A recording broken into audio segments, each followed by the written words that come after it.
like I said, the work we were doing in grad school tended to be a little more conceptual, or that seemed to be my expectation anyway. And so it was nice to just be working with materials, and yeah, then just sort of one led to another, and they became more complex and more detailed and bigger and more interesting locations to work with. And you know, I guess 20 years later, I'm I still have many more in me, I think.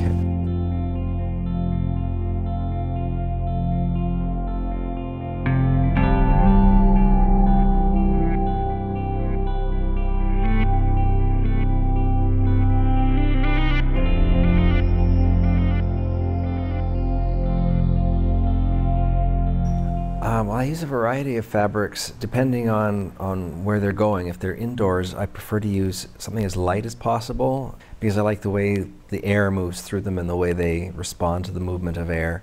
And I like things that are nice and papery too, like crispy and crinkly, as opposed to like really cloth-like nylon. I prefer something like Tyvek, which is a synthetic paper, or nylon spinnaker, which they use in sail making.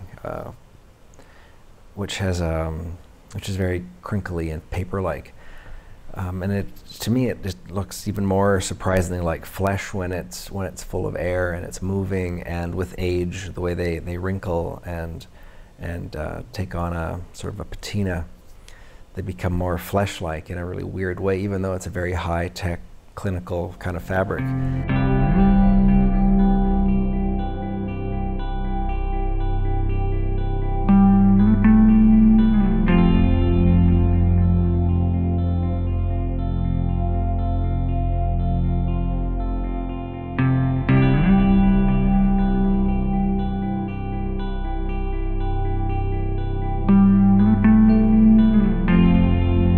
This is a model of a cloud piece that I'm planning to make, and I'm building it up in plaster, and it's going to be as puffy and as cloud-like as I can make it, and then I'll add more rings to it and it'll become much taller. So when I have the form finished in plaster, then I can start making the pattern pieces onto that form, and I fit them onto the form, and then when the pattern is fitted to my satisfaction, then I can draw it out at this size, and then I can blow it up. And I do that sometimes just manually by like gridding, and I go from like a 1-inch grid to 5, 10-inch or whatever, so I can go any size I want.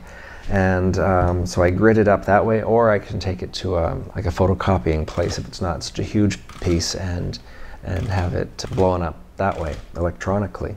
And then it's ready to start rolling fabric out, and I roll out fabric and lay the pattern on that like you would making a shirt or a dress or something. And I have all the darts and the points where pieces should meet up. I mean, as long as the pieces all fit together, then it's going to look exactly like the model. But I like there to be variation, and so I think that's one thing that makes my work different from commercial inflatables, is that the hand is more visible in them, that you know, the lines aren't so precise. They're much more detailed too, so there's a lot more pieces. And you know, if I go crooked on a seam, then that might just add some character. So I decide when I'm sewing if that's going to be acceptable, or if I need to re-sew that crooked bit. And then there's some refining often at the end when I look at it and realize that some pieces didn't work quite right. Then if they have a bump or something that they shouldn't have, then I can smooth them out later.